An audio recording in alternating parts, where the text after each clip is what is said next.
Good morning, everybody. Thanks for being here. Thanks for inviting me. It was already 4 years ago that I last attended ePIC in Lille. Yeah. My name is Frans, and this is my colleague Ronald. I'm a technical product manager at SURF, and Ronald is an architect working for SURF. And well, basically, Ronald is doing the talk about the topic of this presentation, about the European learning model to OB3. And I am not wearing this sweater for no reason, because it's already very hot here, but I'm going to tell you a little bit more about why we're doing this, edu badges. So first of all, edu badges, in Dutch we say edu badges, which sounds a little bit better in my opinion, but it's a platform that we offer to our institutions.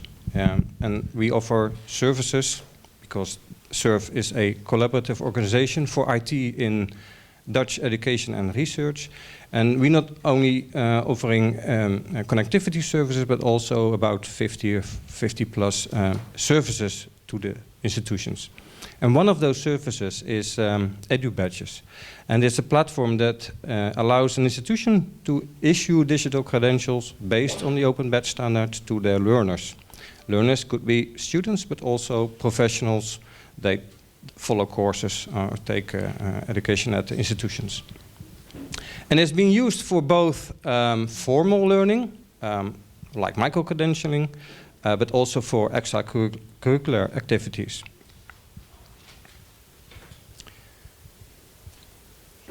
This is an impression about the interface. So basically what you see is three types of entrances. One at the left is for the institution. It's by an invitation-only service. So what we do is appoint an institutional admin, and they can set up the whole system with the badge classes and the issuer groups, and invite co-workers that they can issue and create badge classes. The middle part is about the catalog. It's a public interface where you can see all the different kind of badge classes. And the backpack, Carrie told us about it, is the place for the learner to log into and where they can collect their badges. I'm going to rush this because the main part will be presented by Ronald anyway. And this is just a quick demo of what the platform is. This slide is about the insights, so you can see that we have 38 institutions using the service. We have quite a lot of badge classes already, and more than 12,000 badges have been issued. And one of the features in the system is that you can easily share the badge to LinkedIn with just a press of the button, and 5,000 plus students did so already.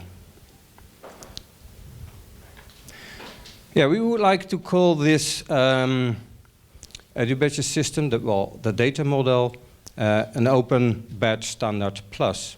Because what we found out many years already ago is that the standard allows you to have the metadata extensions.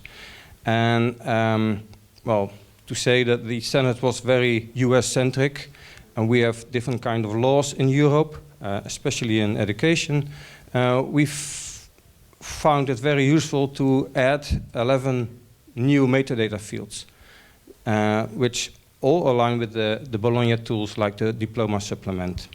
So I'm not going to go through them all, but here you will see the additional metadata fields that we added in the system.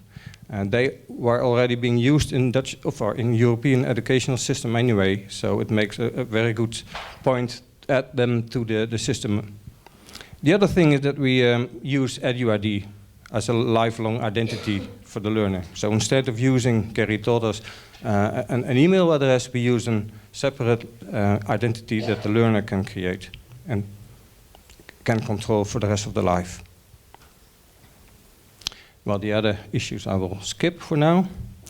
And we are not doing this alone. Like I said, we have a lot of services, and here you will see 4 types of services that we offer that all enhance flexibility in education and enhance student mobility. So we have the Open Educational API, an EduHub, which allows a student to take courses in a very easy way at institutions, EduID, the identity, and the EduBadges system. And as a plus, I would like to tell that last week or so we won a big prize in the Netherlands about being the best API. Yeah. So, I'm going to rush this, I think, because this will show you that this project has been on our mind for the last couple of, well, 7 years already. We started in 2017 or 16 already, and we used Badger as a platform in the beginning to do proof of concept. And basically what we did is we took the software from Nate and we built all the additional metadata fields and other things on top of that. So still, thank you, Nate, for being such a productive developer.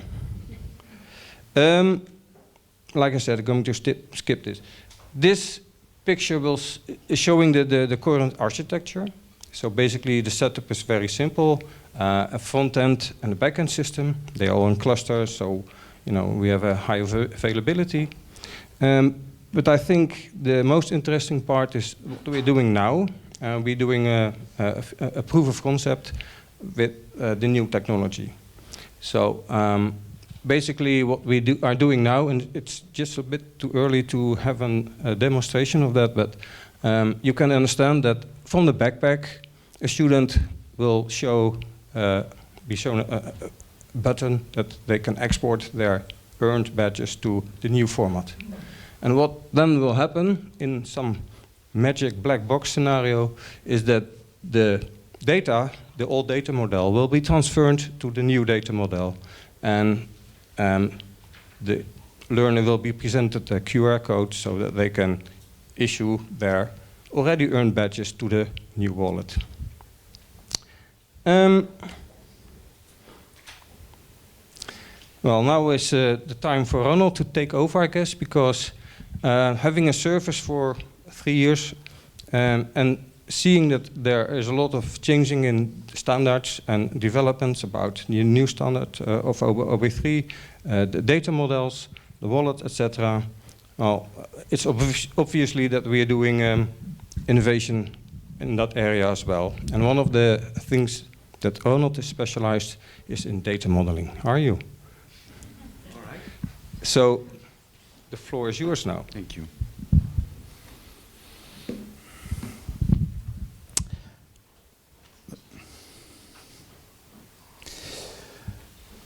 So basically, I'm going to recap a little bit what Frans already told us.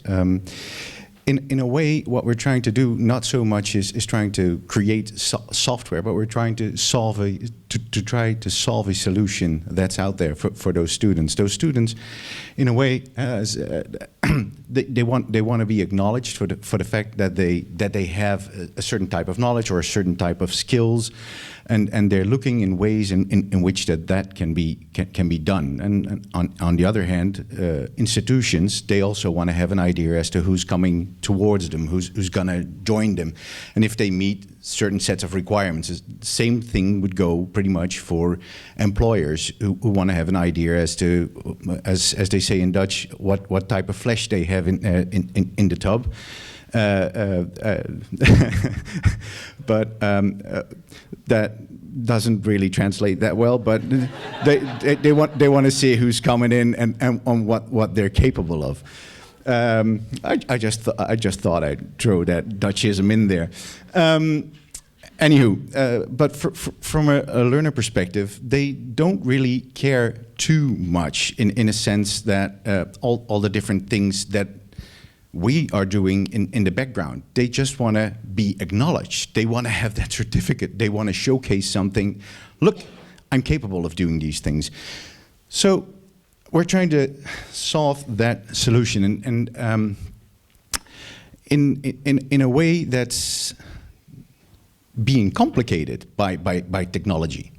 In a way, we're not making it easier by tagging along all these different standards or all these different ways in which we're working. ELM and Open Badges v3, those, and it's not really ELM, it's actually a European digital credential that you're sort of talking about. How do you take care of all these different formats? How do you ensure that the student doesn't perceive it as some kind of another stepping stone that they have to go through, or another barrier that they have to cross? We want to try and figure out how to make this more seamless from that perspective. So in a way, you want to have an idea as to what that certificate is. You don't really want to go through the maze of, okay, and in which wallet did I store it? And is that wallet still working with the other wallet? Is that information that's out there still the information that can be consumed by somebody else? How do we want to make sure how that works?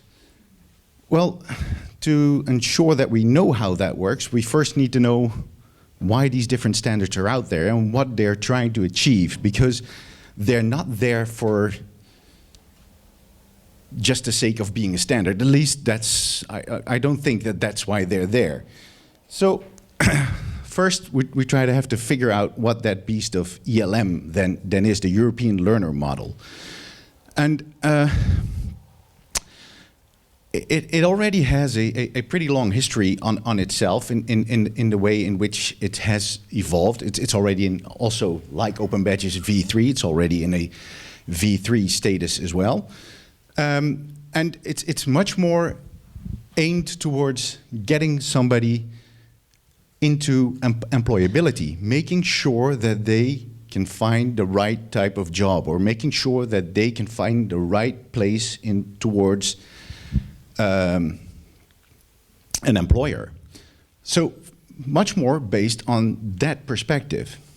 Whereas if you look at Open Badges, at least from a SURF perspective, we're looking at it much more also from the idea of, okay, how do these students progress through their education? Can we reuse the information that's out there to base the requirements of, if they match the requirements, if they can go further within that education? You also aim to do the employability, but it is much more from a student-centric or the issuer-centric way of looking at it. The picture, by the way, is not a picture of Open Badges, but it's the picture that belongs with CLR for people who probably might notice that.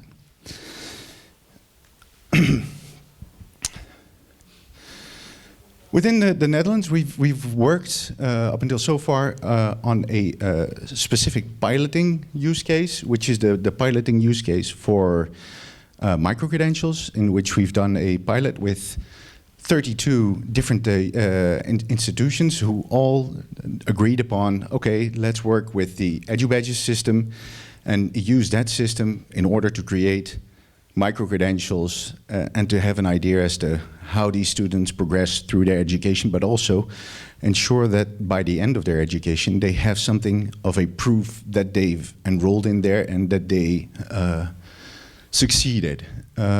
Which is of course smaller than the regular way in which most of education is arranged within the Netherlands. And I'm not sure whether that's much more different in other countries, but we arrange everything in larger units, so not so much in smaller parts, but much more in a full program.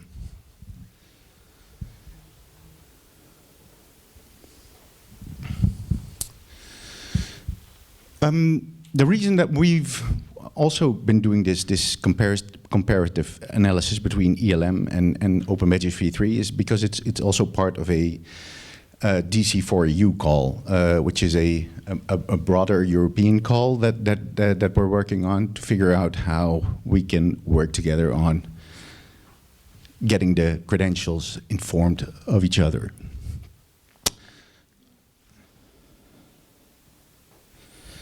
And now we get a little bit more into the nitty-gritty, because as I was stating, the student doesn't really want to be bored with information or having to do with complicated types of information. So what we're trying to do there is trying to figure out how can we make these different ways of looking at it, so the ELM way and the Open Badges v3 way, how can we ensure that the student doesn't really have to work with all these different wallets, wallet A, wallet B, or the different type of signing, because we already noticed as well that there are different types of signing, or the different types of data format. And what we've come up with up until so far is at least we have to do a matching, because that way we know how these two different standards align. But on the other hand, we also have to figure out, do you want to do all these different ways of matching, or do you just want to make sure that everything works up at this end and everything works out at that end? And what I'm trying to say there is, in a way, it shouldn't really matter too much if you have these different wallets, as long as you can make sure that they can be digested at the place of the employer. And it shouldn't really matter that much to an institution whether they have to provide a credential in a Open Badges v3 format or an ELM format from that perspective. In order for these different standards to work together, we thought of what types of solutions are already out there. And we came up with something which is called lenses. And lenses are not that much more dissimilar from ways in which you can do mapping. You have a mapping tool in between, but this mapping tool does something more than just allow to go one way. It allows you to see things from both ends of a lens. So you can translate quite seamlessly between the different ways, between the different standards from that perspective. We had 3 different types of projects out there. DESM, I don't know if anybody has, which does a lot of mapping of schemas, pretty much. So it gives you an idea how the schemas work, not so much an idea as to how the actual JSON behind it or the technical standard works. And then there's Schemata and Project Cambria, which works pretty much on the JSON at the lower level. And the great thing with these lenses is that if you feed them in the right way, you can, like a lens, you can make it larger, and you can add in different types of other types of mappings. We did this together with, as I mentioned, from a DC4EU project. We're working on that with RISE, Golfpart, and SICT. And we started to do the mapping. Now we go into the nitty-gritty. It doesn't matter that you can't see this model that much. But it does show you something about complexity. And that was the main reason why I put it up there. In a way, in the top level, you have 2 different standards up there. Who recognizes them? No one. Interesting. The one on the left is actually the Open Badges data schema. The one in the middle is the CLR data schema. This one, the very large one, is the ELM schema. And pretty much what that boils down to is, as you can see, it's a fairly bit larger. It can encompass quite a lot more information. It's richer in a way. And how do you deal with information richness in one standard and not so much information richness in the other standard? How do you then still ensure some kind of interoperability? Well, that's something that we're trying to solve. In a way, what we've done is we started looking, what do these things have in common? Because that's the easiest way to start looking at it. And they all base stuff on assertions. And assertions we all know, because those are the things that we're trying to showcase. Those are the things of the proof that's already out there. So what we did is we started to map a little bit further. This is going way too much into the nitty-gritty, but this is a way in which you can compare different objects. You can compare them by saying they're equal. You can compare them saying that they encompass more information or less information, et cetera, et cetera. And that goes a little bit too deep into it all. But what we've done is we tried to figure out, okay, what's in ELM? What's in open badges? And what do they have in common?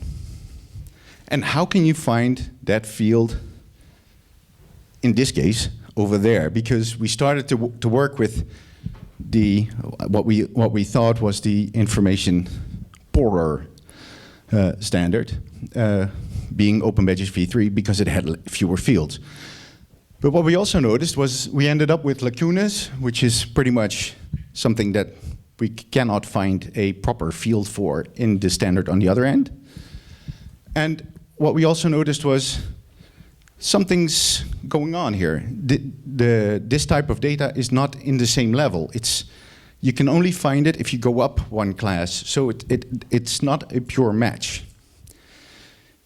And what happened there was we started to notice that if you look at it from a slightly different manner, then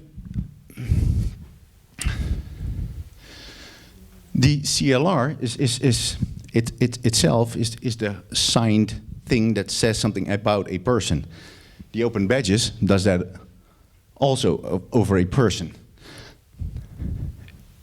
In the European digital credential, you have it on the left side, which the relationship to a person is actually much more important and gives you the whole view. And what we noticed now was that if you look at it from an ELM perspective and matching it to an open badges, it appears that the ELM much more closely resembles a CLR, which is a different way in which you start looking at these things, because these then are sets of assertions. They are sets of proof that you can do certain things, whereas open badges usually showcase you can do this one thing. And you can have multiple open badges, and you can have multiple open badges to your name, but in this case, this is a set of assertions. That is also a set of assertions.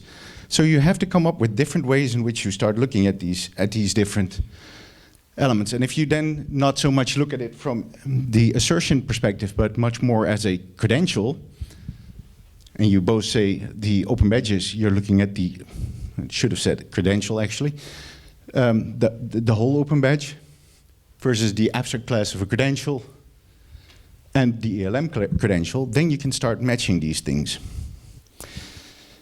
So, in conclusion, up until so far,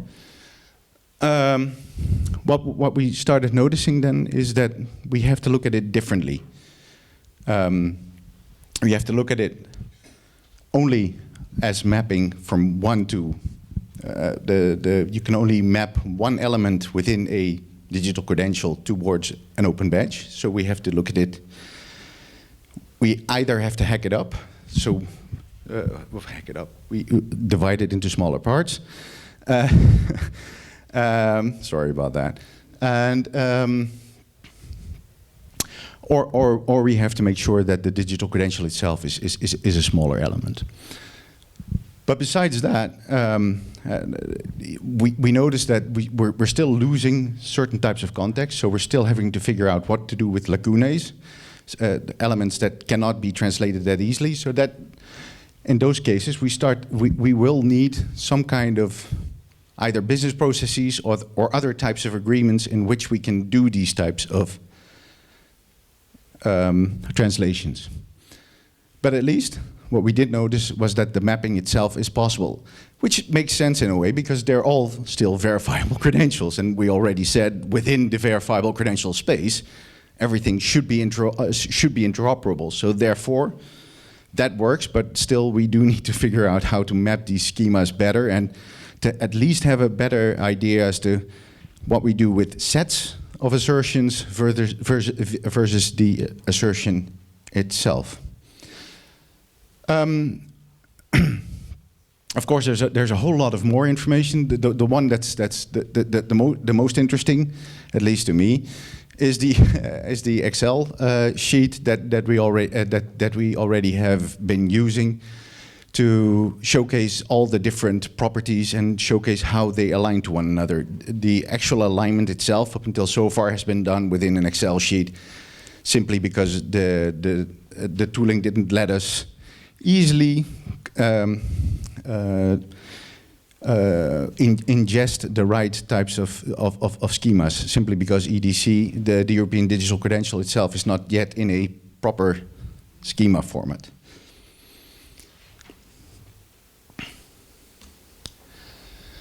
And that leaves me pretty much to handing it over back to Frans, because he's going to talk a little bit more about what we're trying to do in the future. And to rest assured, this is the last slide that we have. So we have a few minutes for questions as well. This highlights a few of the to-dos on our list for the next coming 2 years. So we will start next year with doing more and more proof of concepts. So not only the one that we are doing now, but also we would like to have a closer look to the DCC open source libraries. They look very promising. To see what is going on there and can we use it in our new service. Also, the same accounts for the Orca tooling, which will be announced or released today. We are very keen to have a look at that. There are more pilots that we have in our plans. One is about the Spherion toolkit. They have been active also in the JFF Plugfest already, so they have a lot of experience with the new standards and wallets, etc. Like Ronald told us, we are still participating in the 2 large-scale pilots of the EU. One of those is the DC4U, and the other one is EPSI Vector. So these will continue to give results and new insights as well. And of course, we still have our service that we have to maintain, and we have a lot of things going on there as well. One of those is the addition of extra 7 or so micro-credential metadata fields, because the EU has a proposal of what a micro-credential should look like, and we are still missing a few fields there. Well, and then, when we have a lot of experience with all these new technologies and open source libraries around there, we are going to develop the new service based on the new standards and things that backpacks are evolving to wallets. And what we find out, because there's a lot of interest in AD badges, but AD badges is really, to be fair, very much focused on a whole set of services at Surf that we offer, like the single sign-on system, like EduID. And well, what we like to do, and maybe there's a call for action for now, is to see how we can create a new set of ready-to-use completeness service based on open source. Of course, that not only fits very well in the Surf ecosystem, but can be used throughout the world.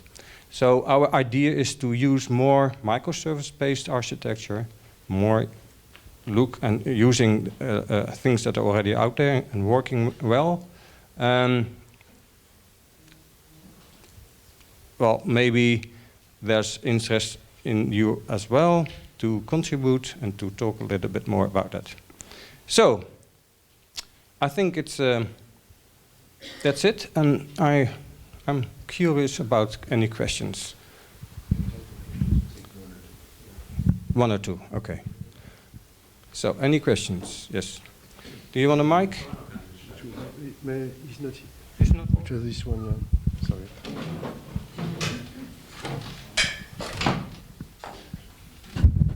Hi, I've got a really super technical question. Not really. So the 32 organizations that you mentioned, they're all universities, I think, are they? Yeah, yeah. So are any of their use cases something other than employers as being the consumers of badges? Yes, a good question. I don't have a mic, so I'm talking. Well, first of all, they are use casing professionals, so that is a different category than students. The normal students, they have been issuing micro-credentials to professionals. And like we always like to say, digital credentials serve two ways. One, to get you a job when you finish education, but you know, we never finished learning, so the other one is also as an recognition for prior learning when you go to another institution or take more courses. But the use case for the professionals is to give us insights not only in how can they make digital credentials work within the field of work that they are doing, so indeed the connection to employers. For SURF it's important but also very problematic, because as a tradition we serve only education institutions, and so we don't have a lot of ingangen, connections with the labor market. But it's very important, certainly. Last question at the back.